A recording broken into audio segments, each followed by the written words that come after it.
Bwana asifiwe. Nimeokoka. Yesu ni Bwana na Mwokozi wa maisha yangu, na siku ya leo ninaye furaha kwa ajili ya Mwenyezi Mungu, maana amenitendea mambo mema na mambo ya ajabu, kwa sababu sio jambo la kawaida kuwa nimesimama siku ya leo mahali hapa, bali ni neema yake Mungu na nguvu zake. Na wengi walikuwa wanatamani wakaweze kuwa wakitembea, lakini hawawezi. Mimi sio vyema nimeweza kutenda mbele yake Mwenyezi Mungu, bali ni nguvu zake, na ndio maana niko mahali hapa siku ya leo, nikiweza kutukuza jina lake na kulinua jina lake. Pia niwashukuru pia nyinyi kwa sababu ya kujitolea kwenu kuja katika nyumba yake Mwenyezi Mungu, kutafuta uso wake Mwenyezi Mungu. Pia Mungu akawabariki sana na akaweze kuwa pamoja nanyi.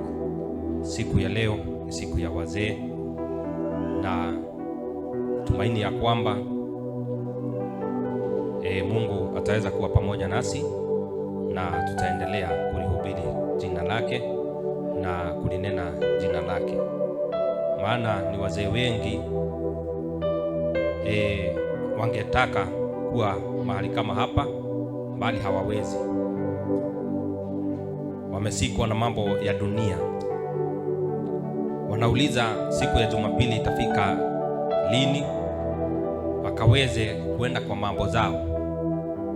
Lakini sisi Mungu ametuwezesha tukaweza kuwa mahali hapa, na hilo ni jambo nzuri la kulitukuza Mungu.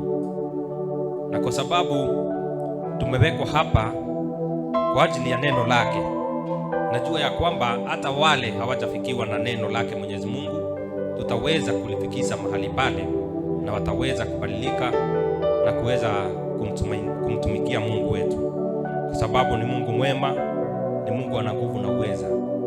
Wakati unapomtumainia Mungu, naye Mungu anakusika mkono na mambo yako inakuwa sawa sawa. Wacha tusiwache kutegemea ulimwengu, tukamtegemee Mungu wetu, kwa sababu Mungu wetu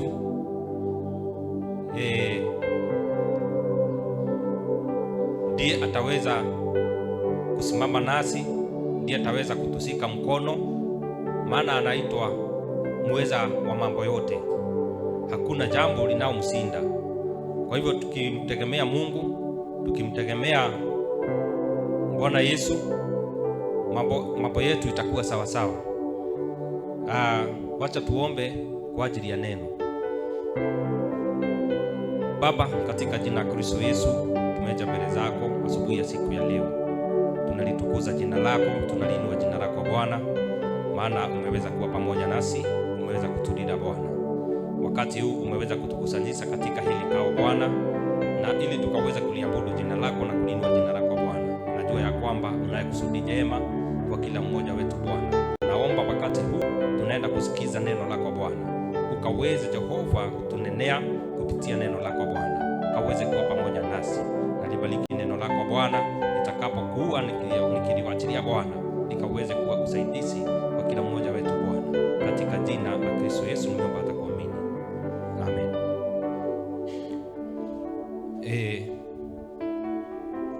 Siku ya leo nataka tukaweze kulisikiza neno la Mungu. Nataka tukasome katika Efeso 6 mstari wa 10.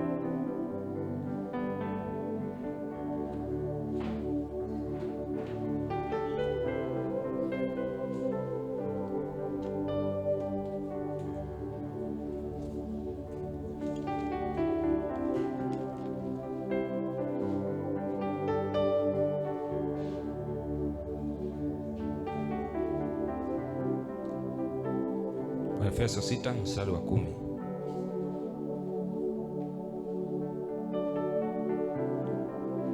Hatimaye mzidi kuwa hodari katika Bwana na katika uwezo wa nguvu zake. Vaeni silaha zote za Mungu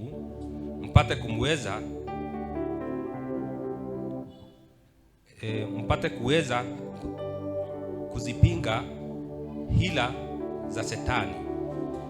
Bwana Yesu asifiwe. Neno linatuambia kwamba tukaweze kuwa hodari.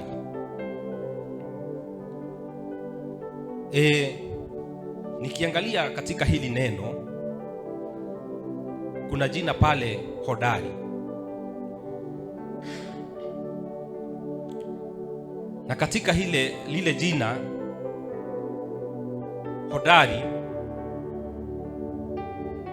lina maana mingi sana, kwa sababu kuwa hodari ni lazima wewe mwenyewe ukuwe na uhakika na lile jambo unafanya. Lakini siku ya leo tunakosa kuwa hodari. Kwa nini?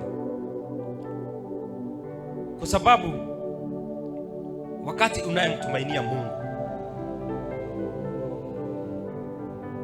hakuna siku utakuja kuwa ati wewe sio hodari, kwa sababu wale wanamtumainia Mungu wanakuwaga hodari.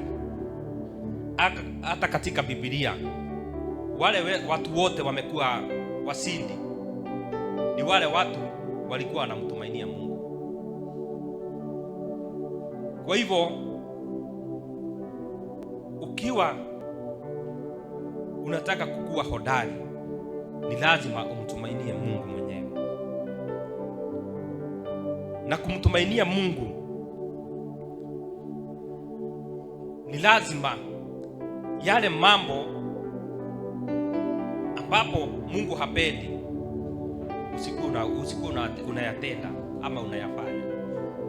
Lakini siku ya leo watu wengi wanatenda mambo zingine. Ukisikia huyo mtu anasema ameokoka, unashangaa na unakosa wokovu katika ndani yake.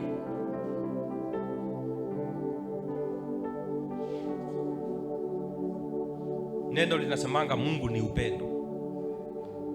Siku ya leo upendo umekosa. Siku ya leo watu wengi wamekosa tumaini, kwa sababu mtu ameomba jambo fulani, anataka Mungu amtendee, lakini zile njia anapita njia ambapo inamfanya akae mbali sana na Mungu. Lakini wakati utapitia zile njia zinafaa, hata hautakuja kustruggle. Utakuwa unaomba na Mungu anakusaidia. Ile jambo utaomba Mungu atakutendea, kwa sababu ya mapito zako ama njia zako ambapo unapitia ni njia nzuri na njia ziko sawa. Lakini siku ya leo ile roho inatawala ndani ya watu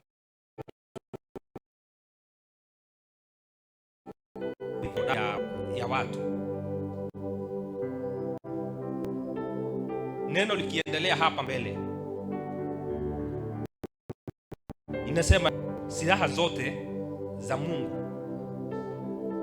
Silaha za Mungu ni gani? Wakati umekosa upendo ndani yako, una silaha ya Mungu kweli? Hauna.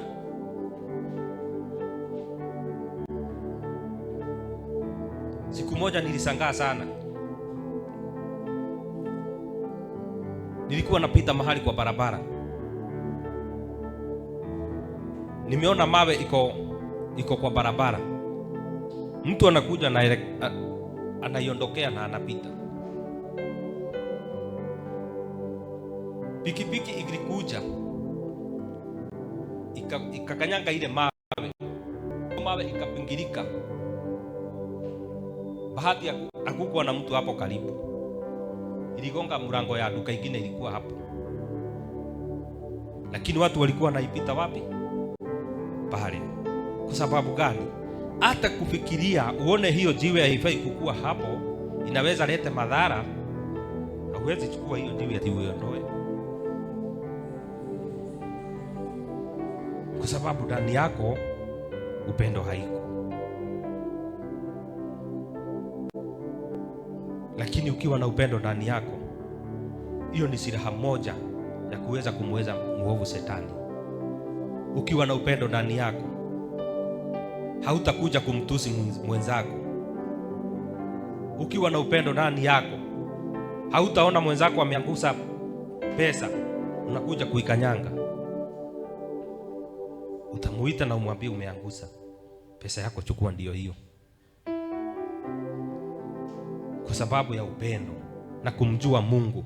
Unajua yule Mungu natumikia, ama yule Mungu ako ndani yangu, siruhusiwi kuchukua kitu cha wenyewe. Yule Mungu ninayemtumikia mimi, siruhusiwi kutusi mtu mwingine. Na wakati utakapo kuwa ukitumia hizo silaha, naye Mungu atakuonekania na atakukaribia, atakuwa karibu na wewe. Kwa hivyo utakuwa unaomba ile jambo umeomba linatimiza, kwa sababu na wewe unafuata njia zake Mwenyezi Mungu.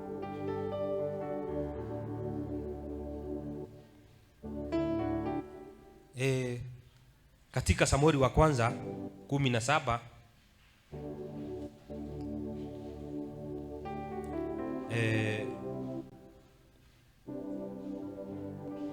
17:32. First Samuel 17:32 inaongea mambo kuhusu na Daudi. Wengi wetu tumeijua hiyo maandiko ya Daudi, ujasiri wake, na tukajua ya kwamba alikuwa kijana mdogo,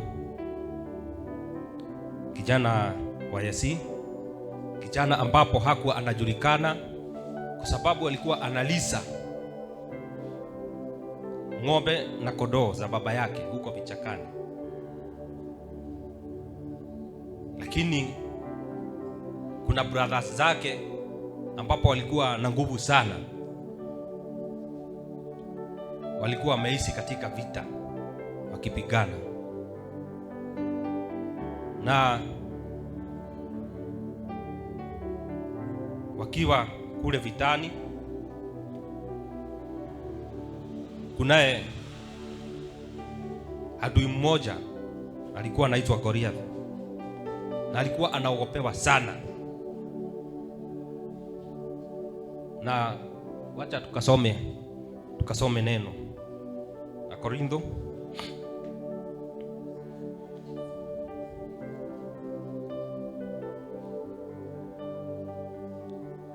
Daudi akamwambia Sauli,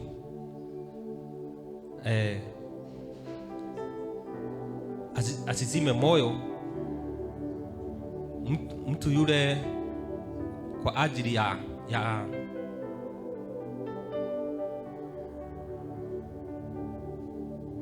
Bwana asifiwe.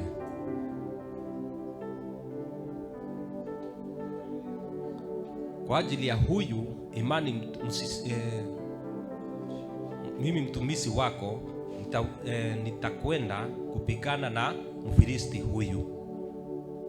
Daudi ndiye alisema, alikuwa kijana mdogo sana, lakini alikuwa, kwa sababu alikuwa anajua ya kwamba yule Mungu ambapo anamtumainia ni Mungu ako na nguvu.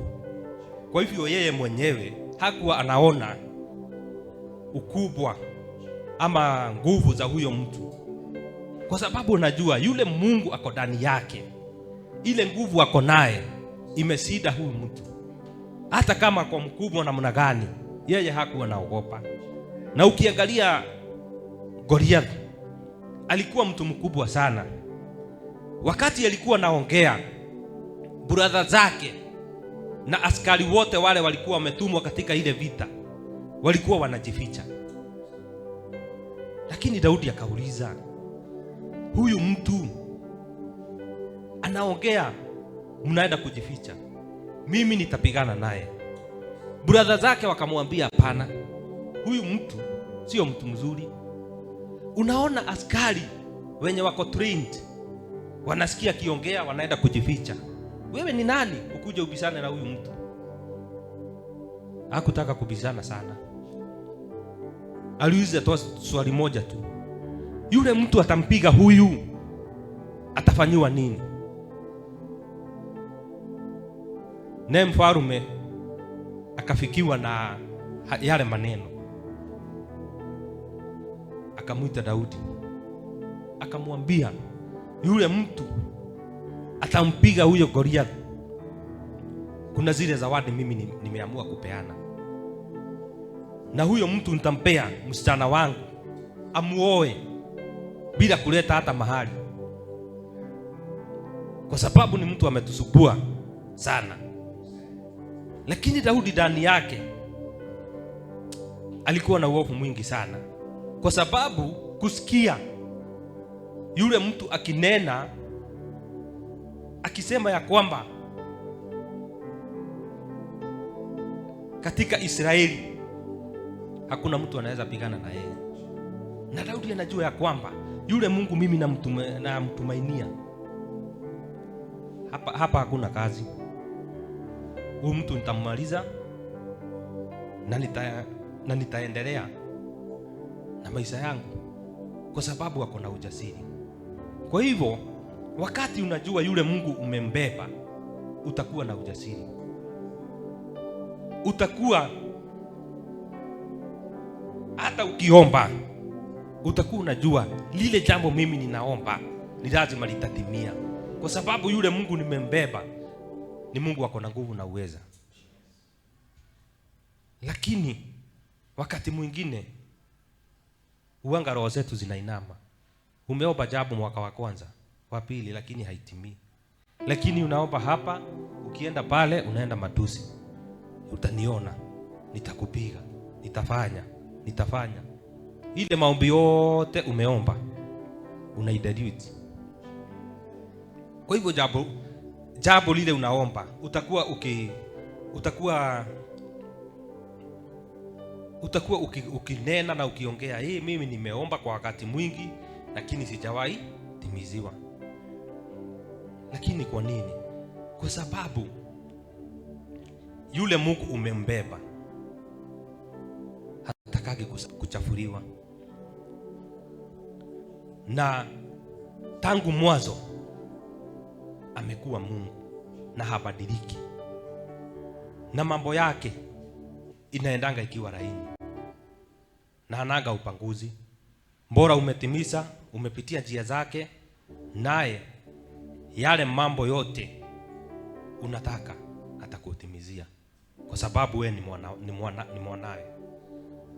Na hakuna siku mtoto ataitisa baba mkate ampatie jiwe. Lakini kuna yule ataitisa mkate na asipewe. Siku ya leo ni wazazi wangapi wamesikilia title deed zao hivi na wako na vijana hawawezi wapatia, hata zingine zinawekwa kwa bank. Nilishangaa sana kusikia ati kuna watu wanaweka title deed kwa bank wamwekee. Kwa sababu gani? Akiziweka kwake, hata vijana wanaweza vuja mlango waende watoe. Ako na uoga. Kwa sababu gani? Anaona huyu mtu mienendo yake, huyu hafai kupewa. Ukimpatia ataharibu ama atauza samba, afanye wengine wafukuzwe. Kwa sababu ukichukua hiyo title aende auze, hao wengine si hata wao watafukuzwa. Kwa hivyo huyo mtu hata akihoba hiyo title hawezi patiwa. Hata kwa Mungu ni hivyo. Wakati njia zako utazilainisha, hakuna kitu utaidisa Mungu akunyime.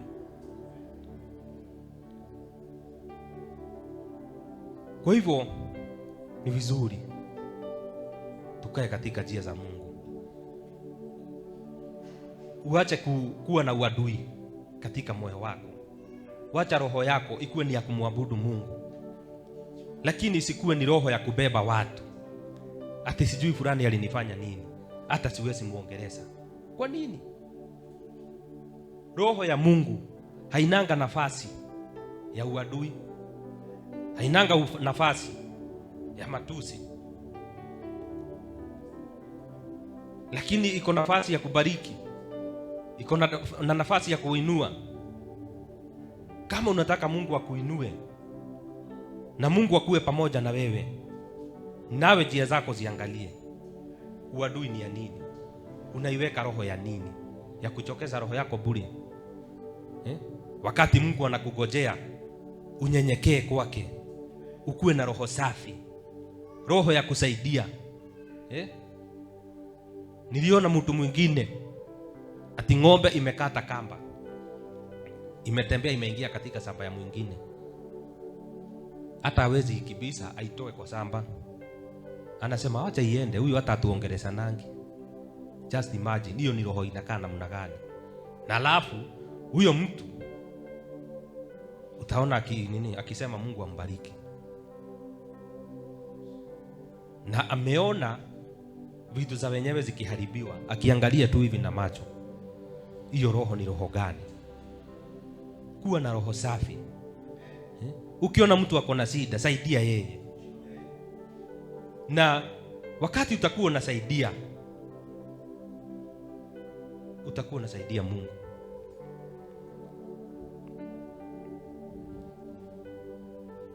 Tunasomanga neno, tunasikia kwamba ati wakati nilikuwa hapa duniani nilikuomba maji, haukunipatia. Nikakuomba mavazi, haukunipea. Wakati Mungu amekuomba mavazi, ni wakati mgani? Hakuna siku utaona Mungu hapa na umjue, uone na kweli huyu ni Mungu, wacha nimpatie mavazi, wacha nimpatie chakula. Lakini atatuma mtu kwako, kama jinsi huwa anatuma mtu ili akuwe baraka kwako.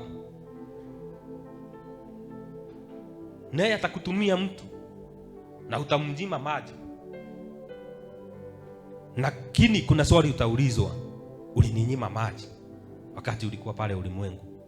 Na wewe utasema, nilikunyima wapi? Sikukuona. Utashangaa sana ukiona picha ya yule mtu alikuwa anakaa kama wazimu.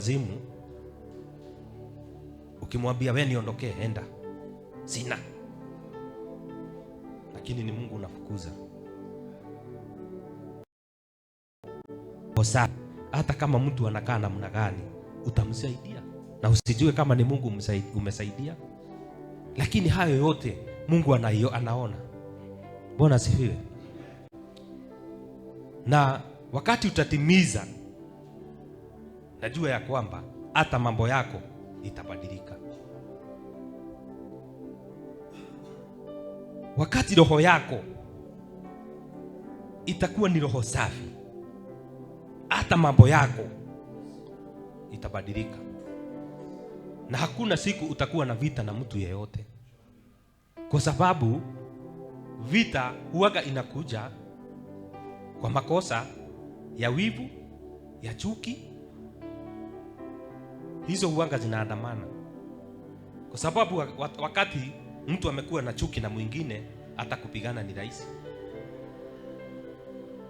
Watasikana na wataanza kupigana. Na hiyo sio njia za Mungu. Hapo hakuna imani. Umeweka imani kando, umeweka njia za Mungu kando, umeanza kupigana. Na zile vita tunapigana sio za mwili, bali ni za kiroho. Na wakati utajua yule Mungu umebeba ni Mungu mgani, hizo mambo hakuna wakati zitakukaribia. Na hakuna siku utatamani kukuwa unatenda mambo kama yale, kwa sababu unajua ya kwamba yule Mungu mimi nimebeba, siruhusiwi kuwa ninatenda mambo kama hii, siruhusiwi kuwa nikienda katika mambo ya ulimwengu. Lakini utakuwa unatafuta Mungu,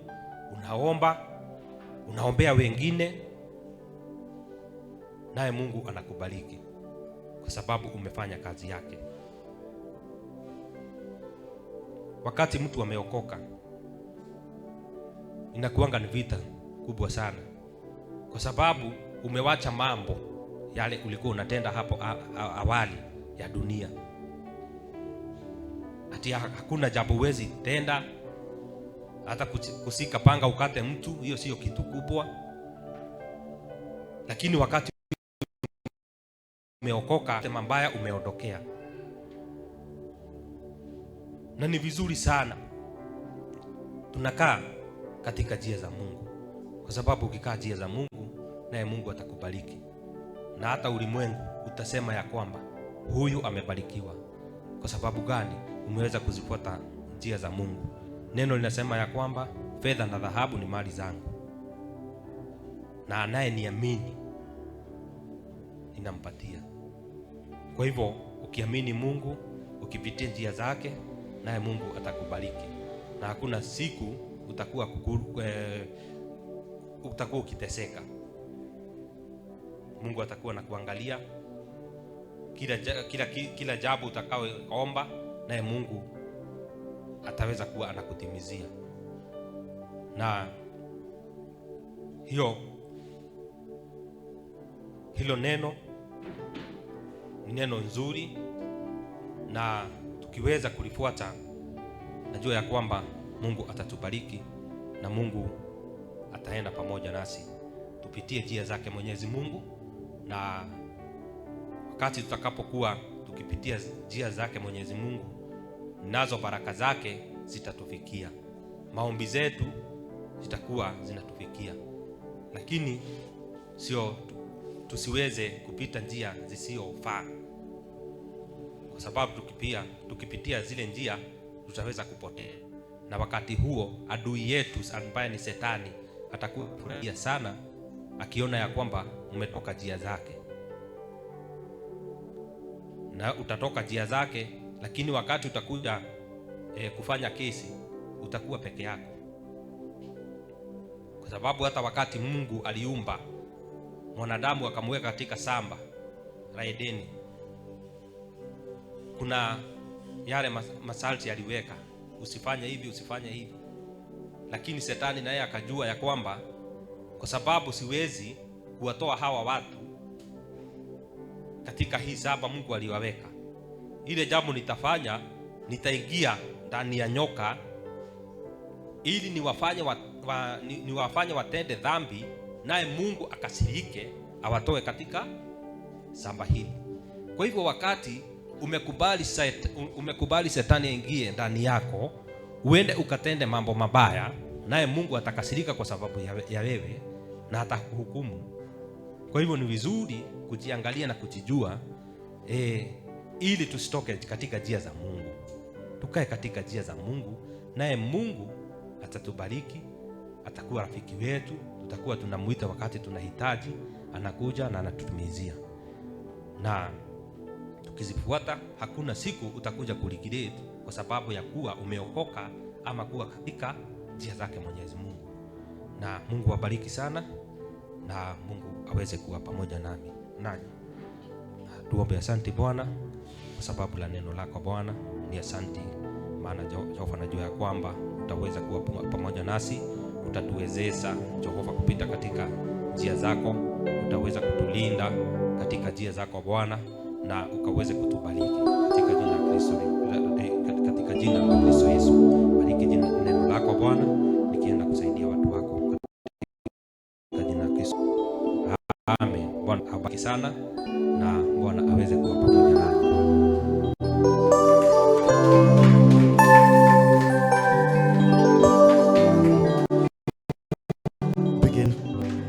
Kwa hiyo mafundisho